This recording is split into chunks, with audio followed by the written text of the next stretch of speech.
नमस्कार, आप देख रहे हैं लोकतंत्र। मैं हूं आपके साथ अक्षय सिंह। ज्ञानवापी को अगर मस्जिद कहोगे तो विवाद होगा।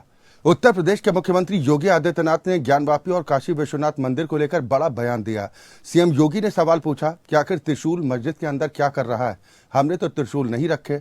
इसके साथ ही मुख्यमंत्री योगी आदित्यनाथ ने कहा कि इस मामले में मुस्लिम पक्ष को आगे आना चाहिए और उन्हें कहना चाहिए कि ऐतिहासिक गलती हुई है, उस गलती के लिए हम समाधान चाहते हैं। इसके साथ ही सीएम योगी ने कहा कि देश संविधान से चलेगा, न कि मत और मजहब से। योगी आदित्यनाथ ने दो टूक कह दिया कि देश में रहने वाले लोगों को राष्ट्र सर्वोपरि मानना होगा, अपने मत और मजहब को नहीं। यानी योगी आदित्यनाथ के बयान से स्पष्ट है कि मिशन 2024 फतह करने के लिए बीजेपी हिंदुत्व की पिच पर ही बैटिंग करने को तैयार। ऐसे में सवाल इस बात को लेकर उठ रहे हैं कि मणिपुर भारी है, इसीलिए क्या मंदिर की तैयारी।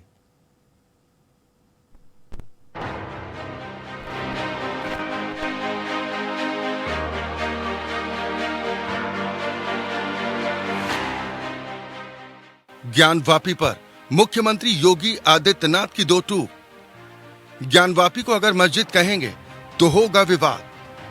मुस्लिम पक्ष ऐतिहासिक गलती को स्वीकारे, समाधान के लिए सामने आए मुस्लिम पक्ष। देश संविधान से चलेगा, मत और मजहब से नहीं। उत्तर प्रदेश के मुख्यमंत्री योगी आदित्यनाथ ने वाराणसी की ज्ञानवापी मस्जिद को लेकर बड़ा बयान दिया है।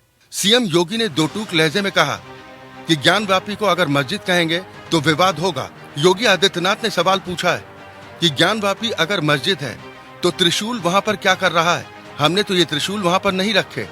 वहां ज्योतिर्लिंग है, देव प्रतिमाएं हैं, दीवारें चिल्ला चिल्ला कर क्या कह रही हैं।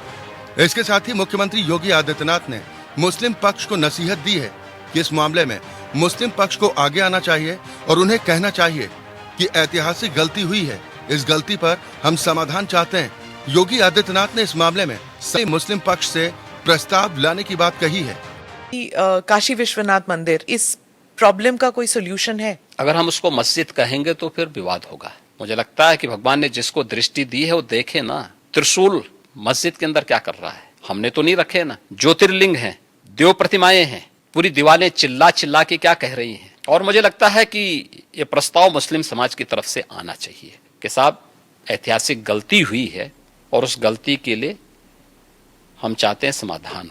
एक अन्य सवाल के जवाब में योगी आदित्यनाथ ने कहा कि देश संविधान से चलेगा, मत और मजहब से नहीं। योगी आदित्यनाथ ने कहा कि मैं भी ईश्वर का भक्त हूँ, लेकिन किसी पाखंड में विश्वास नहीं रखता। मत और मजहब अपने तरीके से होगा, अपने घर में होगा, मस्जिद और इबादत गाह तक होगा, सड़क पर प्रदर्शन के लिए नहीं। और आप ये किसी दूसरे पर नहीं थोप सकते। देश में किसी को रहना है तो उसे राष्ट्र सर्वोपरि मानना ही होगा, मत मजहब को नहीं। मुख्यमंत्री योगी आदित्यनाथ ने कहा कि मैं पिछले 6 साल से उत्तर प्रदेश का मुख्यमंत्री हूं। वहां पिछले 6 वर्षों में कोई बड़ा दंगा नहीं हुआ। पश्चिम बंगाल की ममता सरकार पर जोरदार पलटवार करते हुए योगी आदित्यनाथ ने कहा कि आप यूपी के चुनाव देखिए और पश्चिम बंगाल के पंचायत चुनाव देखिए, क्या हाल हुआ वहां पर। योगी आदित्यनाथ ने कहा कि ये लोग पूरे देश को पश्चिम बंगाल बनाना चाहते हैं। कुछ लोग सत्ता में आकर पूरी व्यवस्था को कैद करना चाहते हैं। बंगाल में कार्यकर्ताओं को मारा गया, ये चीजें आंखें खोलने वाली, लेकिन इस पर ये लोग बोलते तक नहीं। 90 के दशक में कश्मीर में जो कुछ भी हुआ, ये लोग उस पर भी मौन थे। ज्ञानवापी का मामला अदालत की चौखट पर है। सर्वे होगा या नहीं, इस पर 3 अगस्त को हाईकोर्ट का फैसला आना है। लेकिन मुख्यमंत्री योगी आदित्यनाथ के इस बयान ने सियासत को हवा दे दी है। देखिए, ये इसको कहते हैं मुख्यमंत्री इस बात को जानते हैं कि इलाहाबाद हाई कोर्ट में एएसआई सर्वे के बारे में मुस्लिम पक्ष ने उसकी मुखालिफत की है। वो आजकल में हाई कोर्ट जजमेंट देने वाली है और उसको देखते उन्होंने इस तरह का एक बयान दिया, कंट्रोवर्शियल बयान दिया। ये जुडिशियल ओवररीच है। दूसरी बात यह है कि प्लेसेस ऑफ वर्शिप एक्ट 1991 है, जो 15 अगस्त 1947 को जिस समुदाय की मस्जिद थी, मंदिर थी, बौद्ध समाज की थी, ईसाई सिखों की, वो रहेगी। अगर वो ये कह रहे हैं तो फिर कई बौद्ध समाज के प्लेसेस ऑफ वर्शिप को बदल दिया गया 47 से पहले। दरअसल योगी आदित्यनाथ ने अपने बयान से स्पष्ट कर दिया है कि बीजेपी मिशन 2024 में अपनी हिंदुत्व की पिच पर बैटिंग करने को तैयार है।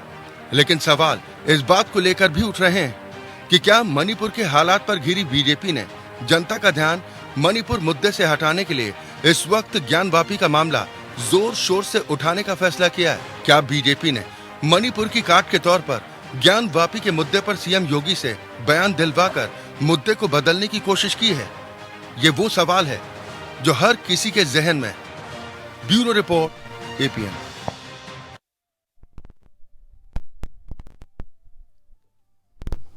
यहाँ तो मुख्यमंत्री योगी आदित्यनाथ की तरफ से ज्ञानवापी को लेकर जो बयान दिया गया है, जिसके बाद अब सियासत भी गर्म होती दिखाई दे रही है। मुख्यमंत्री ने कहा कि ज्ञानवापी को अगर मस्जिद कहोगे तो फिर विवाद तो होगा। आज हम इसी पर चर्चा करेंगे और सवाल इस बात को लेकर भी उठ रहे हैं कि क्या मणिपुर से ध्यान भटकाने की कोशिश के तौर पर मुख्यमंत्री योगी आदित्यनाथ के इस बयान को देखा जाए। इसी पर हम चर्चा करेंगे। सभी खास मेहमान हमारे साथ जुड़ चुके हैं। सबसे पहले अपने दर्शकों की मुलाकात अपने आज के सभी सम्मानित अतिथियों से। मेरे साथ बीजेपी का प्रतिनिधित्व करने के लिए राजेश सिंह जी जुड़े हैं, जबकि कांग्रेस का प्रतिनिधित्व करने के लिए जयकरण वर्मा साहब हमारे साथ इस कार्यक्रम का हिस्सा हैं। मुस्लिम स्कॉलर फजील अहमद साहब हमारे साथ इस चर्चा में शामिल हैं और हिंदू धर्मगुरु महामंडलेश्वर प्रबोधानंद गिरी महाराज भी हमारे साथ इस कार्यक्रम में शामिल हैं। बहुत स्वागत है आपका सभी का। शुरुआत में राजेश सिंह जी आपसे ही करना चाह रहा हूं। मणिपुर के मुद्दे से ध्यान भटकाना चाहते हैं क्या मुख्यमंत्री योगी आदित्यनाथ? अरे नहीं अक्षय जी, अरे भाई सच को अगर सत्य कहना है तो उसमें ध्यान कहाँ से भटक जाता है? जो सच्चाई है वो देश के सामने आना चाहिए ना। जो झूठ अब तक परोसा गया है देश के सामने जी, अगर कोई सच्चाई कहता है तो वो किसी का ध्यान क्यों भटकाया जाएगा? और ये आज का मामला थोड़ी है भाई। ज्ञानवापी मंदिर का जो मामला है उसको तो मस्जिद कहना ही पाप है। उसको मस्जिद क्यों कहा जाएगा? वो तो मंदिर है ना, त्रिशूल थोड़ी मस्जिद में रखा जाता है। सिंदूर से देवी देवताओं की आकृति मस्जिद में थोड़ी बनाया जाता है। वजू खाना में जो शिवलिंग है उसको कैसे न करा जा सकता है? वहाँ पे देवी देवताओं की आकृति मिली है सर्वे में, तो उसको कैसे न करा जा सकता है? तो योगी आदित्यनाथ जी अगर सच्चाई को कह रहे हैं, चीज को सत्य कह रहे हैं जो कभी आपने दिख गया हो, और उसमें जो है कि झूठ का चादर आपने चढ़ाया, तो झूठ का चादर अगर कोई उठा रहा है, किसी में हिम्मत आया उठाने का, और जनता के सामने परोसा जा रहा है कि नहीं भाई जो अभी तक आप जो जानते थे वो झूठ है, सत्य ये है, और सर्वे रिपोर्ट भी आ रहा है। भाई कमिश्नर ने अपने सर्वे रिपोर्ट को पेश जो किया है उसमें बहुत सारी तथ्यों को उन्होंने पेश किया कि भाई वहाँ पे त्रिशूल है, वहाँ पे देवी देवताओं की आकृति है, वहाँ पे सिंदूर से बने हुए तमाम कलाकृतियां हैं। तो ये सब चीजें शो कर रही है ना। ये तो क्लियरली शो है ना कि भाई ये वहाँ पे कोई मस्जिद नाम की चीज नहीं थी, वो मंदिर था, मंदिर है, और फैसला में आप देखेंगे कि मंदिर आएगा। नहीं तो राजेश सिंह जी, मामला तो अदालत में है और ये त्रिशूल हो, शंख चक्र हो या फिर जो आकृतियों की बात कर रहे हैं वो ऐसा तो नहीं कि कल देखी गई, ये तो पहले से थी। मुख्यमंत्री जी की टाइमिंग पर सवाल खड़े हो रहे हैं कि ध्यान भटकाना चाह रहे हैं आप लोग, ये विपक्ष आरोप लगा रहा है। नहीं, टाइमिंग तो ये है ना कि अभी तो कोर्ट का एएसआई सर्वे कर रहा है। अभी कोर्ट ने आदेश दिया, सुप्रीम कोर्ट ने उस पर कहा कि नहीं अभी सर्वे को रोक दिया जाए। तो ये कोई ऐसा थोड़ी ना मामला है कि आज योगी आदित्यनाथ जी ने बयान दे दिया तो आज का मामला, ये मामला तो चल रहा है ना। तो ऐसा थोड़ी होता है कि अगर कहीं पूरे देश में, इतना बड़ा देश है हमारा, इतने स्टेट है हमारे देश में, तो अगर कहीं की कोई बात होती है तो भाई उस पर चर्चा हो रहा है, ठीक है, लोकसभा में, राज्यसभा में, तो उसके लिए पूरे देश के जो मुद्दे हैं उसको ढक दिया जाए क्या? हर मुद्दों पे बात होगी ना। ठीक है, ये तो विभिन्नताओं में एकता का देश है। तो विभिन्न विभिन्न प्रकार की जो समस्याएं हैं तो उस समस्याओं की भी बात होगी ना अक्षय जी।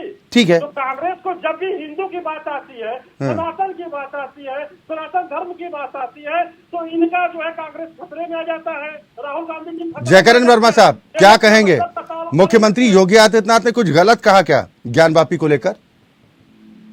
नहीं अक्षय जी, मैं कहता हूँ कि क्या हमारे देवी देवता, हमारे ईश्वर जिसकी हम पूजा करते हैं, क्या वो चाहते हैं कि हमारे देश की जनता उनको भक्त हो? ये इस तरह से प्रताड़ित, उनके घर जलाए जाए, उनकी हत्याएं की जाए, यहाँ तक कि उनके हस्त निर्भर किए जाए, हमारे देवी देवता का आदेश है। ऐसा आज माने योगी, आज माने योगी ऐसा ऐसा हमें जयकरण वर्मा साहब, माफी चाहूंगा, बीच में मैं आपको इंटरप्ट कर रहा हूं। आपकी आवाज बहुत कट कट के आ रही है, जब तक हम लाइन को दुरुस्त कराने का प्रयास कर रहे हैं। फजील अहमद साहब, मुख्यमंत्री योगी आदित्यनाथ ने सही बात कही है ना? उन्होंने कहा कि अगर ज्ञानवापी को आप मस्जिद कहोगे तो फिर विवाद तो होगा। क्या किसी मस्जिद में त्रिशूल होते हैं? ऐसी कोई निशानियां इससे पहले? शंख चक्र, ज्योतिर्लिंग, नंदी, ऐसा किसी मस्जिद में है क्या? बिल्कुल है। आप समझिए मेरी बात, आपने शुरू में आपने बहुत अच्छी बात कही कि 24 का चुनाव है, विवाद ये लोग चाह रहे, लेकिन मुसलमान विवाद नहीं करेगा, मुसलमान संवैधानिक बात करेगा। कोर्ट में जो बात है अपनी कहनी है कोर्ट में कहेगा, सड़क पर कहने से कोई फायदा नहीं है। योगी जी तो कह रहे हैं कि प्रस्ताव देना चाहिए मुस्लिम पक्ष को। मंदिर में ना जो स्वास्तिक मिला है, जो ये सब बौद्ध चिन्ह है। राजा शशांक ने 7वीं शताब्दी में बौद्ध मठ को तोड़ करके 2000 बौद्ध मंदिरों को तोड़ के हिंदू मंदिर में कन्वर्ट किया था। समझ रहे हैं आप? राजा शशांक का इतिहास कुछ साक्ष्य है इस संबंध में आपके पास? अरे आप इतिहास निकाल के पढ़ लीजिए। एल बौशम की किताब लिखी है, बाकायदा इस पर रिसर्च है आप कि शशांक ने जो है 2000 बौद्ध मंदिरों को तोड़ा था और तोड़ करके और उस पर बौद्ध हिंदू मंदिर बनाया था। तो वही आज भी वही चल रहा है और उसी खंडहर पर जो है मस्जिद बाद में किसी ने बना दी। कि कोई मस्जिद बनाने का आज तक प्रमाण नहीं मिला है। वहाँ नमाज पढ़ी जा रही है। देश ने 1991 में तय कर लिया था कि अब हम लोग और सर्वे से इतना डर क्यों लग रहा है फजील अहमद साहब? सर्वे से फिर डर क्यों हुआ था? फजील अहमद साहब, सर्वे से इतना डर क्यों? हालांकि 3 अगस्त को कोर्ट फैसला करेगा सर्वे होगा या नहीं। कल्याण सिंह ने, सुन लीजिए, कल्याण सिंह ने हलफनामा दे करके बाबरी मस्जिद को गिरवा दिया, शहीद कर दिया। यही डर है कि ये लोग सर्वे के बहाने जा करके ज्ञानवापी मस्जिद को भी शहीद करना चाहते हैं। इस बार ये सरकार में है और निरंकुश है, ये संविधान को नहीं मानते। अदालत पर आपको भरोसा नहीं है क्या? करना चाहते हैं। अदालतों पर भरोसा नहीं क्या? अदालत के निर्देश के बाद अगर कोई सर्वे होगा तभी होगा ना। अगर गिर गई मस्जिद तो क्या करेंगे? अगर मस्जिद गिरा दिए लोग, कोई एक्सप्लोसिव लगा दिए, किसी तरीके से गिरा दिए, फिर क्या कर लेगा सुप्रीम कोर्ट? क्या कर लेंगे हम? फिर क्या हो जाएगा बताइए, देश में क्या होगा? राजेश सिंह जी, उसके बाद क्या होगा? राजेश सिंह जी जवाब दीजिए, फिर मैं महामंडलेश्वर जी के पास जाऊंगा। देखिए अक्षर जी, भारत का संविधान आर्टिकल 25 हमें ये अधिकार देता है कि अगर हमारा मंदिर तोड़ करके मस्जिद बनाया गया है तो रिस्टोर हम कर सकते हैं। अच्छा, कौन कहाँ से सबूत लाया कि मंदिर तोड़ के मस्जिद बनाया गया है?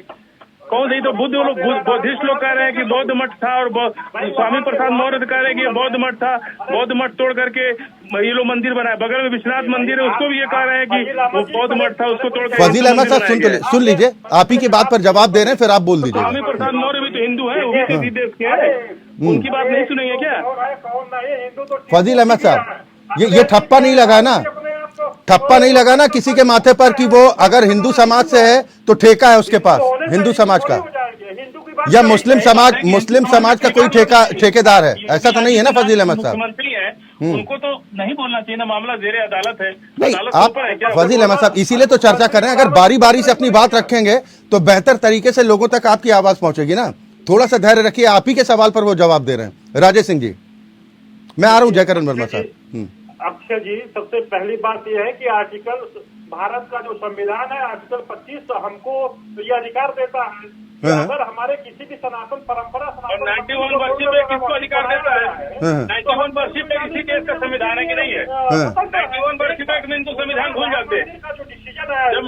फजील अहमद साहब, नहीं तरीके से सुनिए, इसको सब्जी मंडी मत बनाइए। फजील अहमद साहब सुनिए, कानून को नहीं मानेंगे। फजील अहमद साहब, मुद्दा बेहद संवेदनशील है, इस पर बारी बारी से बात रखेंगे ना तब तक पता चलेगा। या आपको लग रहा है कि आप पूरी डिबेट में बीच में इंटरप्ट करेंगे? पार्लियामेंट के बनाए कानून को नहीं मानेंगे। थोड़ा सा धैर्य रखिए ना। अरे सर, अदालत के निर्देश पर ही होगा जो भी होगा, क्यों परेशान हो रहे हैं? पार्लियामेंट में बनाए कानून worship act 91 worship act Ayodhya act को मान गए। अरे भाई साहब, आप ही को जानकारी नहीं वर्शिप एक्ट के बारे में? तमाम जानकार हैं, थोड़ा सा धैर्य रखिए, थोड़ा सा धैर्य रखिए। जानने के बाद भी ये बोल रहे हैं। थोड़ा सा फजील अहमद साहब, ये तमाम तर्क सुनिए। फजील अहमद, ये तमाम तर्क आप अयोध्या मसले पर भी दे रहे थे, लेकिन क्या हुआ? अदालत से नतीजा क्या आया, उस पर भी आपने सवाल खड़े किए। तो ये गैर कानूनी फैसला था। सुनिए, अभी आप कह रहे हैं कि हमको देश के संविधान पर भरोसा है, देश की अदालतों पर भरोसा है। ये भरोसा है आपका? किसको भरोसा करे बताइए? बाबरी मस्जिद नहीं, किस पर करेंगे? मुगलों पर कीजिएगा। फजील अहमद, मुगलों पर भरोसा करेंगे? किस पर करेंगे? पाकिस्तान पर करेंगे? आप किस पर? फजील अहमद सुनिए, मैं आपको कह रहा हूँ, मैं आपसे निवेदन कर रहा हूँ। सुन लीजिए, पहले। मैं कह रहा हूँ सर, सुनिए ना, सुनिए, भाषण का मंच नहीं है ना। आपने अपनी बात रखी, आपने सवाल किया, उस पर जवाब लीजिए। फजील अहमद साहब, आप सम्मानित अतिथि हैं आप मेरे, प्लीज थोड़ा सा धैर्य रखिए। आपने जो सवाल किया उस पर जवाब तो ले लीजिए, मैं पूरा अवसर आपको दूंगा। अदालतों पर आपको भरोसा है नहीं, मुगलों पर आपको भरोसा है। राजेश सिंह जी। अक्षय जी, ये अभी जो फजील अहमद जी कह रहे थे, मैं वर्शिप एक्ट 1991 की भी बात करूंगा, मैं कानून के परे कोई भी बात नहीं करूंगा। हम लोग सरकार में है। मैंने कहा आपसे कि हमारा संविधान, भारत का संविधान आर्टिकल 25 हमको ये अधिकार देता है, और मैं कोर्ट में बात को ले जा रहा हूँ। मैं कोई रोड पे लेके नहीं जा रहा हूँ, से जुदा करने की बात मैं कर रहा हूँ। मैं तो कोर्ट में ले जा रहा हूँ ना, भारतीय संविधान में जो कोर्ट बनाया है, एक बात। और मुझे रीस्टोर करने का पूरा अधिकार है, मैं कोर्ट में अपनी बातें कर रहा हूँ। और उसके बाद पैरा 356 जो राम मंदिर के संबंध में जो आदेश आया था, तो जो उसमें भी ये कहा गया है कि भगवान और भक्त दोनों को अधिकार है। नहीं, फजील अहमद साहब को डर इस बात का है राजेश सिंह जी, कि जब आप लोगों की तरफ से कहा जाता है ना कि भाई अयोध्या तो अभी झांकी है, मथुरा काशी अभी बाकी है, तो उनको डर इस बात का बैठ गया कि अदालतें देखती रह जाएंगी और कहीं ढांचे वाला हाल ना कर दिया जाए। अभी आपने उनका डर सुना, मैं आऊंगा दोबारा आपके पास।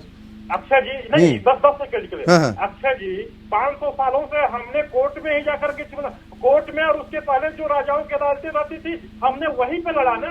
हमने जबरदस्ती अयोध्या के मंदिर में जो मंदिर बना नहीं दिया ना। ठीक है, तभी ना भव्य राम मंदिर बनता है। ठीक है, वो तो देश की सर्वोच्च अदालत के निर्णय के बाद जो हुआ, उसके बाद मंदिर निर्माण का कार्य शुरू हुआ। लेकिन जयकरण वर्मा साहब, मेरा पहला सवाल सिर्फ ये है कि कर नहीं तो डर किस बात का? अगर सर्वे हो रहा है तो हो जाने दीजिए ना, वस्तु स्थिति का पता चल जाएगा। वहां पर मंदिर था, मस्जिद थी या क्या था, वो तो जांच में सामने आ जाएगा, उससे डरने की जरूरत है क्या?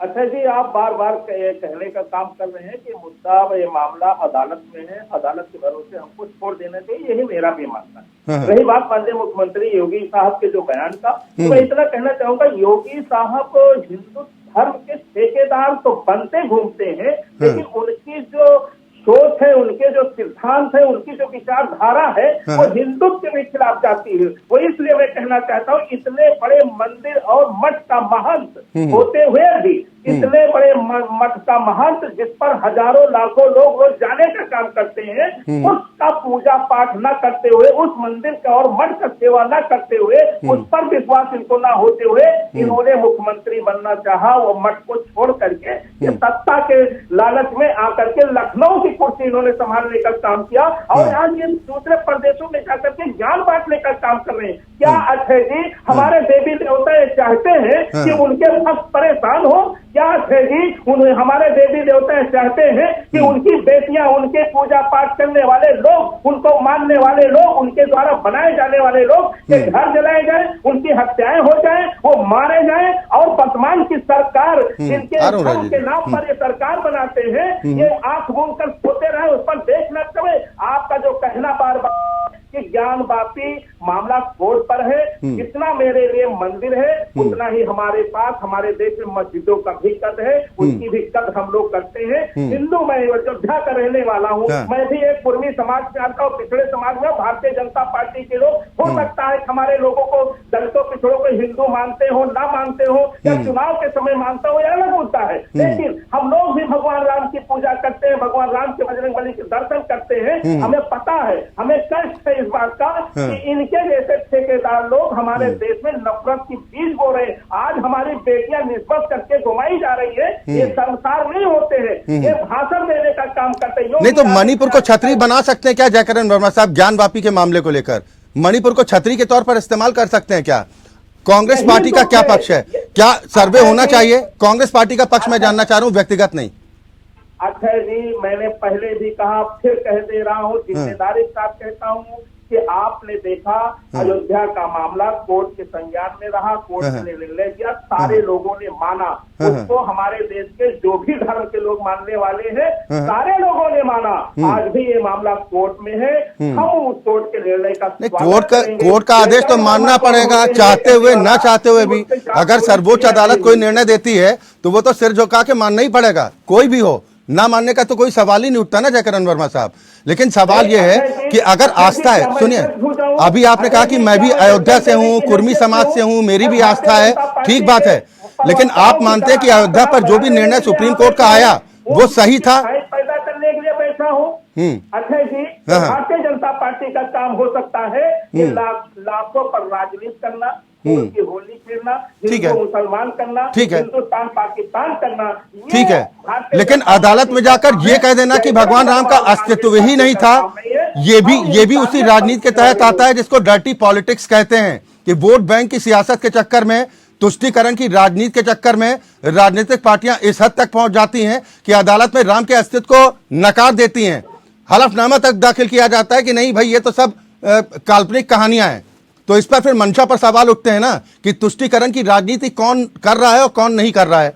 मैं प्रबोधानंद गिरी महाराज आपके पास आऊंगा। सर, आप क्या देखते हैं ज्ञान वापी को लेकर जिस तरह के विवाद की स्थिति है, क्या यह निर्मित होना चाहिए या फिर आपको लगता है कि अदालत के पास जब मामला है तो अदालत उचित निर्णय करेगी? धैर्य रखना चाहिए सभी पक्षों को। देखो, योगी जी ने जो कहा है, जी मेरी आवाज आ रही है आप पर? जी जी बोलिए। योगी जी ने ये कहा ज्ञान वापी को मस्जिद कहना ठीक नहीं है। हाँ। और उन्होंने इसलिए कहा ज्ञान वापी मस्जिद होती नहीं। ज्ञान वापी तो वहां पर कुआं है, ज्ञान वापी मंदिर है और आपको उसके प्रमाण है। और ये इतने धूर्त हैं ये लोग कि शंकर जी पर इतने वर्षों से लगातार थूक रहे हैं और पूरे देश ने इन्होंने क्षमा नहीं मांगी। वजू के नाम पर ये अपमान करते हैं भगवान भोलेनाथ का। ये तो बिल्कुल निर्लज है, बेशर्म है और इनको बिल्कुल भी हया नहीं है। और वो मंदिर था, मंदिर है और मंदिर रहेगा। और ये बात मैं अपनी नहीं कह रहा हूँ, इनके जो हैदराबाद के मुल्ला हैं वो स्वयं कहते हैं कि इस देश में 50,000 मंदिरों को तोड़कर 50,000 मस्जिदें बनाई गई। जब वो ये कह रहे हैं तो भाई इनमें अगर थोड़ी भी मानवता हो और इनमें थोड़ी भी हिंदू मुस्लिम के सरल हृदय और भाई भाई की बात हो तो इन्हें ससम्मान 50,000 मस्जिदों को वापिस हिंदू को देना चाहिए। चलो तुम इतनी नहीं कर सकते हो तो कम से कम काशी के स्थान को दे देना चाहिए ससम्मान। इनको मथुरा का स्थान दे देना चाहिए। लेकिन ये तो इतनी पराकाष्ठा पे हिंदुओं के अपमान करने के लिए हिंदुओं के देश में रहते हैं और हिंदुओं का अपमान करते हैं, ये इनको फैशन चढ़ गया है। और रही बात शांति की तो मैं ये बता दूं आपको, उत्तर प्रदेश में योगी बैठा है, ये जिहादी और आतंकवादी भाई एक भी शांति नहीं करेगा क्योंकि ये मालूम है इनको अशांति करने का भी कर देना पड़ेगा। तो इनकी हिम्मत नहीं है इस समय, न औकात है इनकी आतंक करने की। नहीं प्रबोधानंद जी, अभी आपने फजील अहमद साहब को सुना, वो कह रहे हैं कि इस तरह तो एक एक सभी मस्जिदों पर दावा ठोक दिया जाएगा कि भाई मंदिर को गिराकर यहाँ पर मस्जिद का निर्माण किया गया, कल को जामा मस्जिद पर दावा ठोक देंगे, फिर क्या करेंगे? अच्छा आप एक बात बताओ, तो हम सत्य बात कहना बंद करते हैं इनके कारण से? अरे सत्य तो यही है, मुगलों आतताइयों ने इस देश में 50,000 मंदिरों को तोड़ करके मस्जिद बनाई। तो ये सत्य बात को क्या इनके लिए मना करते कहने को? अगर इनमें जरा सी भी नैतिकता हो तो इनको ये कहना चाहिए कि मुस्लिम आतंकवादियों ने ये देश में अत्याचार किया, उस अत्याचार का हम प्रायश्चित करते हैं और प्रायश्चित करने के लिए हम इनको ससम्मान छोड़ते हैं। तो ये तो भाई भाई की बात है। और अन्यथा इनका ये जो नारा है भाईचारा, हिंदुओं को ये चारा समझते हैं और मुसलमान स्वयं अपने को भाई भाई कहते हैं। चलिए ठीक है प्रबोधानंद जी, एक ब्रेक के लिए हमें यहाँ पर रुकना है, लेकिन एक तरफ जो आप कह रहे हैं कि अगर गंगा जमनी तहजीब का अगर हवाला दिया जाता है कि भाई गंगा जमनी तहजीब, मुख्यमंत्री योगी आदित्यनाथ की ज्ञानवापी और काशी विश्वनाथ मंदिर को लेकर मुख्यमंत्री योगी आदित्यनाथ ने बड़ा बयान दिया। हम इसी पर चर्चा कर रहे हैं। मुख्यमंत्री योगी आदित्यनाथ ने सवाल पूछा कि आखिर त्रिशूल मस्जिद के अंदर क्या कर रहा है? हमने तो त्रिशूल नहीं रखे। इसके साथ ही मुख्यमंत्री योगी आदित्यनाथ ने कहा कि इस मामले में मुस्लिम पक्ष को आगे आना चाहिए और उन्हें कहना चाहिए कि ऐतिहासिक गलती हुई है, उस गलती के लिए हम समाधान चाहते हैं। क्या मुस्लिम पक्ष ये मानेगा? एक और खास मेहमान ऋषिपाल सिंह जी हमारे साथ जुड़ गए हैं। आप अधिवक्ता हैं सुप्रीम कोर्ट के। ऋषिपाल जी, आपका भी बहुत स्वागत है इस चर्चा में शामिल होने के लिए। ये कानूनी दृष्टि से क्या देखते हैं, जब अदालत तक ज्ञानवापी का मामला पहुंच गया, फिर इस पर किंतु परंतु लगाना, क्या आपको लग रहा है ऋषिपाल जी ठीक है या अदालत को अपना काम करने देना चाहिए? देखिए, अदालत जो अपना काम कर रही है, अदालत का काम, अदालत का जो मैटर सब्जुडिस है वो एक अलग इशू के ऊपर, और जो योगी जी ने कहा है वो एक स्टेट के चीफ मिनिस्टर स्टेट होते हुए एक बात की गई है, वो एक अलग इशू है। ऐसी स्थिति नहीं है कि अगर कोई मामला कोर्ट में है तो किसी दूसरे व्यक्ति को अधिकार ही नहीं है कि उसके ऊपर अपना कोई मत रख सके। तो ये तो हमारा अधिकार है, हम किसी कोई व्यक्ति उस पर मत रखता है, अपनी बात रख सकता है। ऐसी बात नहीं, कभी नहीं कही गई। नहीं, उनकी आपत्ति है कि एक संवैधानिक पद पर बैठा व्यक्ति अगर इस तरह के बयान देता है तो इसका असर गलत जाता है। नहीं, ऐसा देखिए, बात दो राजेश जी, संवैधानिक पद पे बैठे व्यक्ति ने अगर मान लीजिए कोई बात कही है और वो बात कहीं ना कहीं उस बात को आस्था से संबंधित है तो वो कोई गलत भी नहीं है जी। अगर संवैधानिक व्यक्ति बैठा है, अगर वो कोई बात कहता है, वो बात कहते हुए भी कोई किसी न किसी एविडेंस को कोट कर रहा है, किसी बातों को कोट कर रहा है जी। तो ऐसा नहीं है कि अगर माने योगी जी ने कहा तो योगी जी को अधिकार ही बात कहने का, ठीक है। तो संवैधानिक पद पे होते हुए ऋषिपाल जी, एक चीज में सही है, सही बात को तो कह ही सकता है, राज्य कहेगा ही। और अगर मान लीजिए वो कुछ कंसर्न्स बनाने की कोशिश करते हैं, राज्य के अंदर भी कोशिश करते हैं कि लोग ऐसा इस मामले पर कोई अपनी राय प्रकट करें और एक मामला आपस में सुलझ सकता है, तो अच्छी बात है। क्या है, तो स्टेट कोशिश कर सकती है, संवैधानिक पार्टी कोशिश कर सकती है, एक चीफ मिनिस्टर कोशिश कर सकता है, कोई भी कर सकता है। लेकिन अगर अदालत की तरफ से एक बार कहा जाता है, भाई हाईकोर्ट ने पहले अगर उस पर स्टे लगा रखा था सर्वे पर, लेकिन सर्वोच्च अदालत जाते हैं तो वहां से कहा जाता है, फिर कहा जाता है कि मुस्लिम पक्ष हाईकोर्ट जा सकता है। तो अगर अदालत की तरफ से सर्वे की इजाजत दी जाती है तो वो भी तो कुछ सोच समझकर, कुछ तथ्य इस तरह के होंगे तभी तो निर्देश होगा। देखिए जी, अक्सर जो कहा जाता है इस पूरे मामले में प्लेसेस ऑफ वर्शिप एक्ट जो है वो आड़े आता है। सबसे इम्पोर्टेंट बात है, प्लेसेस ऑफ वर्शिप एक्ट के अंदर जब हम बात करते हैं, वो कहीं पर भी जो हम बात कर रहे हैं किसी स्ट्रक्चर के स्वरूप को बदलने की, लेकिन वो स्ट्रक्चर ऑलरेडी मंदिर है, उसको बदलने की जरूरत ही नहीं है, वो मंदिर ही है। और जो मंदिर जो ऑलरेडी है उसी को वही पहचान दी जा रही है, वो अलग से। और सबसे बड़ी बात है, आप पत्रकार हैं, मैं वकील हूँ और बाकी सब बैठे हैं, हम सबका ये अधिकार है कि हम सब जाने कि किसी भी चीज के अंदर उसके पीछे तथ्य हैं, वो तथ्य क्या है। मान लीजिए सपोज ऐसा होता है कि भविष्य में ऐसे तथ्य सामने आते हैं जो साबित करते हैं नहीं, पूर्ण रूप से ये मस्जिद है, तो कोई दिक्कत नहीं है।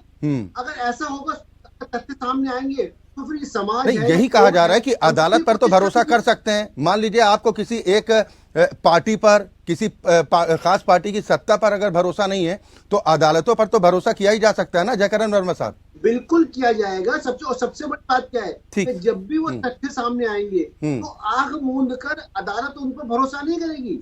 दूसरी पार्टी को भी चांस दिया जाएगा कि वो उस पर प्रोटेस्ट दाखिल कर सकते हैं जी, उसी तथ्य के बारे में। ठीक, जयकरण वर्मा साहब, इस पर कोई आपत्ति होनी चाहिए क्या? इसके बारे में मेरी ये राय है। ठीक है सर।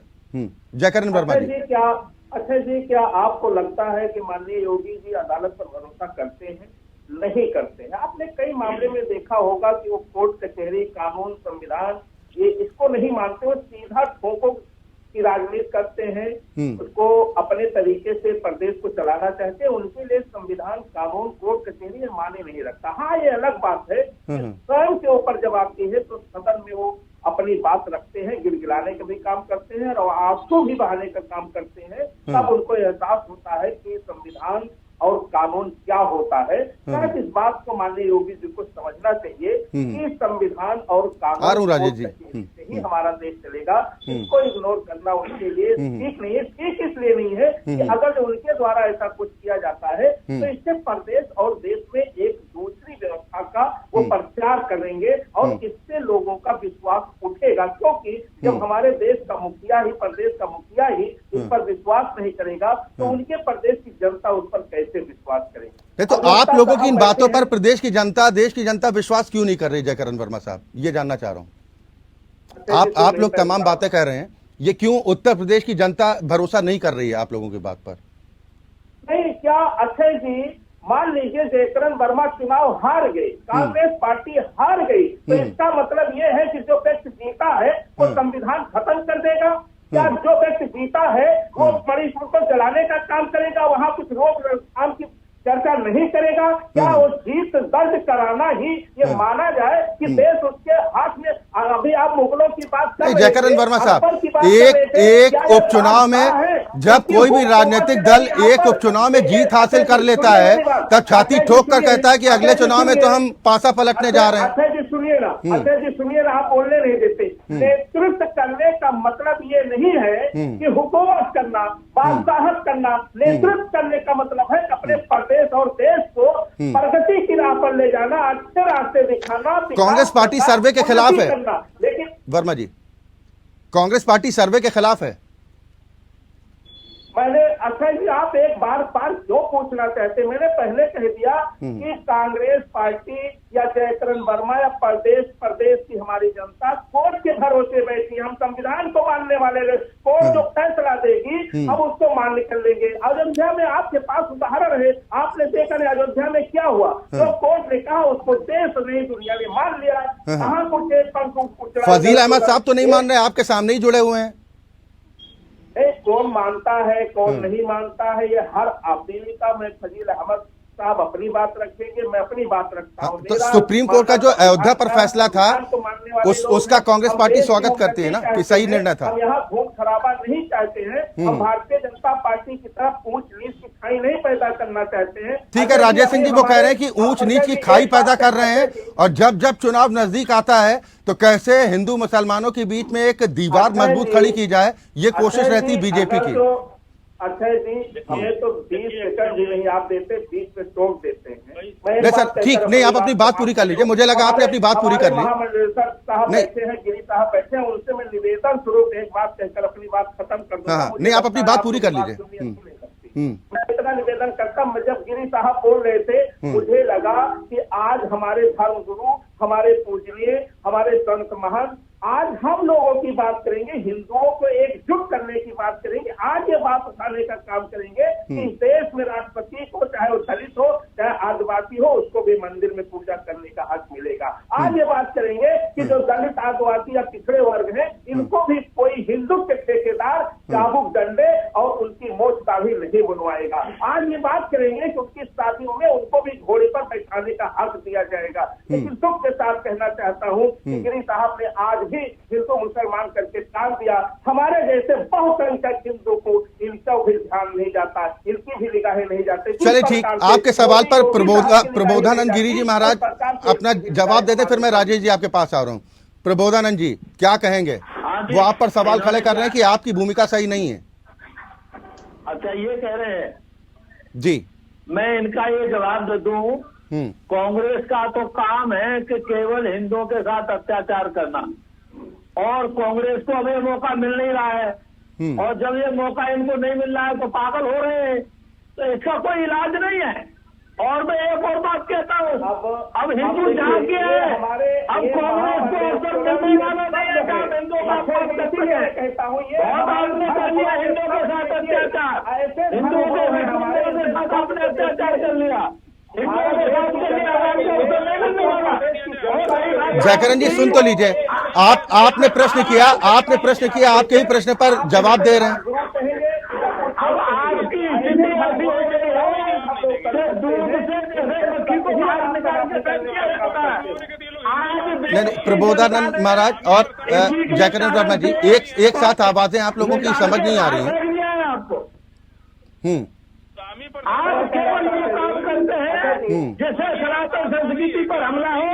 इन्होंने एक बार भी नहीं बोला कि सर्वे होना चाहिए, इन्होंने एक बार भी नहीं बोला कि सुप्रीम कोर्ट का जो राम जन्मभूमि पर निर्णय आया वो सही है। ठीक है फजील भाई, आपके पास आ रहा हूँ, लेकिन राजेश जी जवाब देना चाह रहे थे जयकरण वर्मा साहब का। राजेश जी जवाब दीजिए, फिर फजील भाई मैं आपके पास आ रहा हूँ। अब कांग्रेस की बात नहीं करने वाले। ठीक है प्रबोधानंद गिरी जी, प्रबोधानंद जी ठीक है राजेश जी, आप जवाब दीजिए, फिर फजील भाई आपके पास आ रहा हूँ।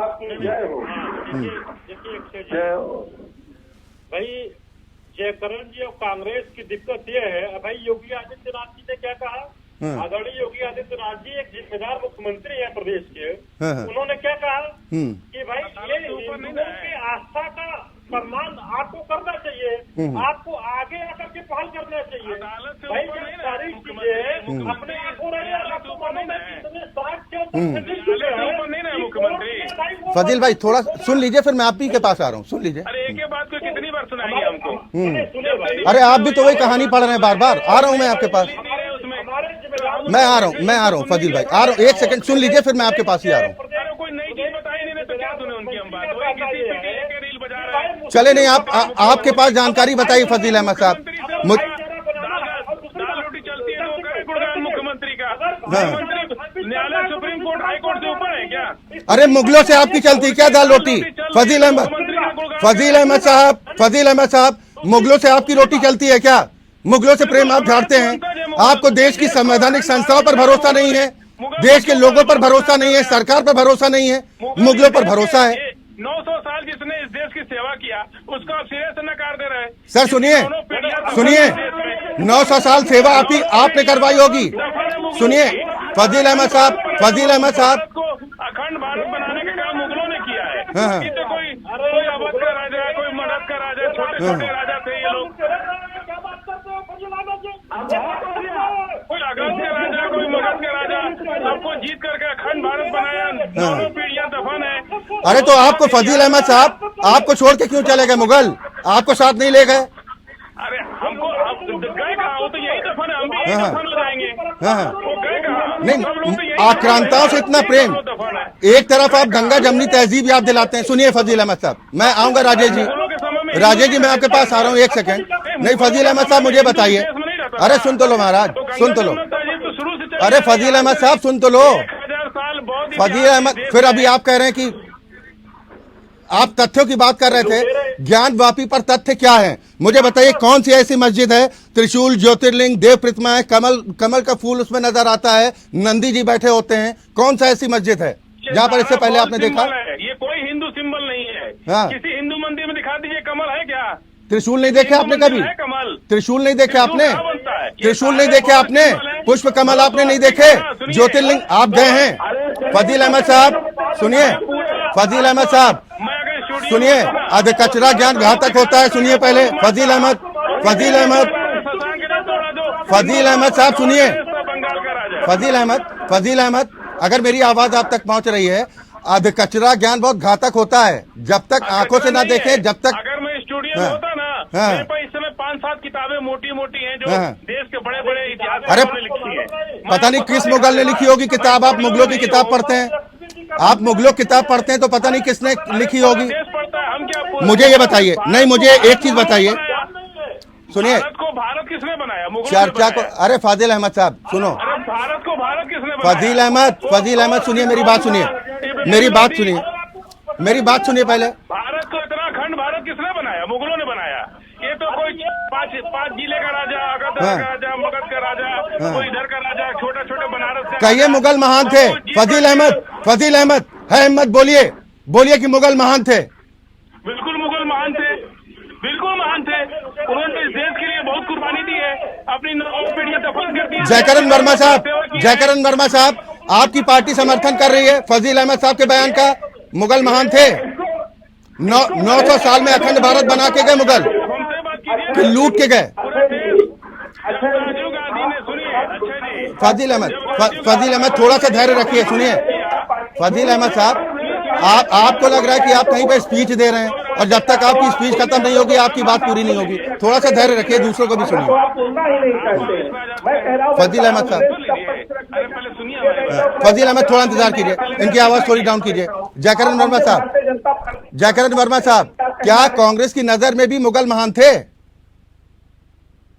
अच्छा जी, मैं कह रहा हूँ कि फजील साहब की बात आप सुनना नहीं चाहते, उनके बयान को हमसे क्यों दिलाना चाहते? हम अपनी बात कहते हैं, अरे तो सर मैंने कोई गलत सवाल पूछ दिया क्या आपसे? मैं पूछना चाह रहा हूँ, आपकी नजर में मुगल आक्रांता थे आप लोगों की नजर में? अच्छा जी, आप सुन नहीं पाते पर दिक्कत इस बात की है, आप सुनना, आपको सुनना चाहिए, कांग्रेस की बात सुनना चाहिए। मैं मानता हूँ कि आप लोगों का हो सकता है ना सुनने का, मैं सुन नहीं सकता हूँ, मैं बोलना मेरे लिए तो मैं सुनने के लिए तैयार हूं, लेकिन सुनिए, मैंने बार बार आपसे कहने का कहा कि हम लोग करुणा, दया, इंसान पसंद, इंसाफ पसंद लोग हैं। हम इधर उधर की बात नहीं करते, हम खून खराबे की बात नहीं करते। मैंने देश को योगदान देने का काम किया है, उसका कहीं न कहीं से नाम मिटाया नहीं जा सकता। आप जैसे तमाम लोग, जयकरण वर्मा जैसे हजारों लोग देश को बनाने और संवारने वाले का नाम मिटा नहीं सकते। वो इन्होंने आजादी दिलाई, इन्होंने कुर्बानी दी है, इन्होंने गोलियां खाई है, उनके परिवार शहीद हो गए, आज उनके परिवार में कोई रह गया है, उससे भी आप नाम को मिटा नहीं सकते हैं। ये चाह करके भी कोई नहीं। अरे तो एक तो स्टैंड होगा ना सर, एक तो स्टैंड होगा, या तो आक्रांता होंगे या महान होंगे। इससे ज्यादा कहते हो, इससे ज्यादा मैं कहता हूँ देश जिन्होंने भी ठीक है थोड़ा से भी नाखून कटाने का काम किया है, वो मेरे लिए पूजनीय है। वो कोई दलित हो, आदिवासी हो, मुसलमान भाई हो, सबल भाई हो, जो भी हो, चाहे मुगल हो, किसी भी धर्म का है, अगर देखिए उन्होंने कुर्बानी देने का काम किया है तो ठीक है। एक रिएक्शन फजील अहमद साहब, फजील अहमद साहब, फजील अहमद साहब, मेरी आवाज अगर आप तक पहुंच रही है तो मेरा एक सवाल आपसे ये कि राष्ट्र सर्वोपरि, इसको मानने में कोई हर्ज है क्या? मानते हैं कि राष्ट्र सर्वोपरि है, मत और मजहब बाद में? चले, शायद संपर्क टूट गया है। लेकिन ऋषिपाल जी, जिस तरह की चर्चा आप देख रहे हैं, इसका तो ये राजनीतिक पहलू अलग है, लेकिन सवाल इस बात को है कि जिस देश में गंगा जमनी तहजीब की बात कही जाती है, क्या अगर मुख्यमंत्री योगी आदित्यनाथ ने यह कहा कि जो ऐतिहासिक भूल पूर्व में हुई है, अगर उसको स्वीकार करके इस पर एक प्रस्ताव दिया जाए तो ये बड़प्पन होगा या फिर भेदभाव की राजनीति? कानूनी रूप से भी सुप्रीम कोर्ट ने भी जब राम मंदिर का मसला चल रहा था तो बहुत बार ये कोशिश की कि दोनों पक्षों के बीच में कानूनी रूप से सुलह हो, और ये सुलह है एक कानूनी, जो हमारे इसमें प्रोविजंस हैं, उन प्रोविजंस के चलते भी कानूनी अधिकार है कि दो पार्टीज के बीच सुलह करनी जाए। स्टेट को भी अधिकार है कि दो पार्टीज के बीच में सुलह अगर हो सकती है तो अच्छी बात है, इसमें कोई बुरी बात नहीं है, पूरी होनी चाहिए। रही बात जो हम अभी इससे पहले जो बहस देखी जी, एक जो हम अपीजमेंट की बात करते हैं ना, कि किसी तरह से एक पक्ष को केवल खुश करने की बात करते हैं कि एक पक्ष खुश हो जाए और चाहे बाकी पक्ष जो है उसका जो अधिकार है, हम यहाँ पे बात कर रहे हैं अधिकारों की, और अधिकार से पहले भी हम बात कर रहे हैं, वो हम बात कर रहे हैं साक्ष्य की। इस साक्ष्य को सबसे पहले साक्ष्य को तो सामने आने दीजिए ना, उसके बाद हम डिसाइड करेंगे। बिल्कुल सर, सवाल इसी बात को लेकर, ये डर क्या कहता है कि अगर बगैर अदालत पे जब सबूत रखे जाएंगे उसके आधार पर अदालत अपने विवेक से फैसला लेगी, क्योंकि सवाल तो ये भी है ना कि अदालतों पर पहले कहा जाता है कि हमको तो पूरा भरोसा है, हमारी आस्था है, लेकिन जब कोई ऐसा निर्णय आता है जो अपने खिलाफ होता है, भरोसा फौरन उठ जाता है। लेकिन जो बात अभी ऋषिपाल जी ने कही, मैं प्रबोधानंद गिरी महाराज आपसे जानना चाह रहा हूं कि क्या आपको लग रहा है कि आपसी सहमति से इस विवाद का निपटारा हो, इसकी गुंजाइश आपको दिखाई देती है कि जैसा अयोध्या को लेकर भी प्रयास हुए थे? हमेशा रहती है, और हिंदू तो यही चाहता है कि आपसी से होना चाहिए, और हमने सैकड़ों साल, हजारों साल इसके लिए इंतजार किया है। आज भी हमसे कहे तो हम इंतजार को चाहते हैं, लेकिन ये सद्भावना एक तरफ से नहीं होती, दोनों तरफ से होती है। इन्होंने गलती की, गलती को स्वीकार भी नहीं करेंगे, अपराध भी करेंगे, धमकाएंगे भी, दोनों काम नहीं होते। इन्हीं गालों से हंसो और इन्हीं गालों से रो, तो दोनों काम नहीं होते। असल में क्या है कि आपने सुन ही लिया, इनके लिए तो मुगल महान है, वो लुटेरे थे देश में, हत्याकारी थे, अत्याचारी थे, वो दलील के लिए महान है, और इस देश के रहने वाले लोग महान नहीं है। ठीक है, तो ये देश की कहाँ परंपरा मानेंगे? ठीक है राजेश सिंह जी, मुख्यमंत्री ने ये नसीहत तो दे दी मुस्लिम पक्ष को कि ऐतिहासिक भूल को स्वीकार करें और इस समाधान को लेकर आगे आए, बाकायदा प्रस्ताव लेकर आए। क्या सरकार की तरफ से भी इस तरह की कोई पहल करेंगे आप लोग? संक्षेप में सर। देखिए आदरणीय मुख्यमंत्री जी ने कह दिया तो भाईचारे को बढ़ाने के लिए कह दिया, एक बात तो पहल ही हो गया।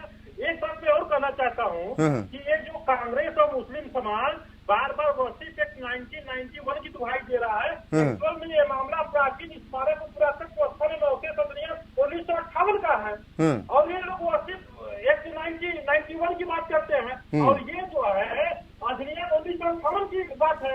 उसके तहत हम लोग कहते हैं कि जितने भी हमारी प्राचीन परंपरा धरोहर रही है जिसको तोड़ा गया है और जिसमें जो है कि बकायदा उन्होंने मस्जिद बना।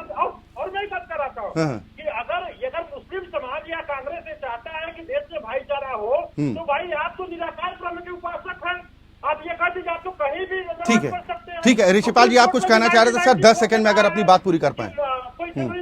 अक्षय जी, आप जैसे जी आप जैसे कह रहे थे, जैसे मुस्लिम पक्ष अपनी बात कर रहा था, मुगलों की बात कर रहा था, तो हम ज्यादा दूर नहीं है। हम पाकिस्तान जाते हैं, पाकिस्तान के अंदर जो मिसाइल बनती है वो मिसाइल मुगलों के जो आक्रांता उनके नाम से बनती है और इसीलिए बनती है कल को हिंदुस्तान के ऊपर मिसाइल ठोकी जाए।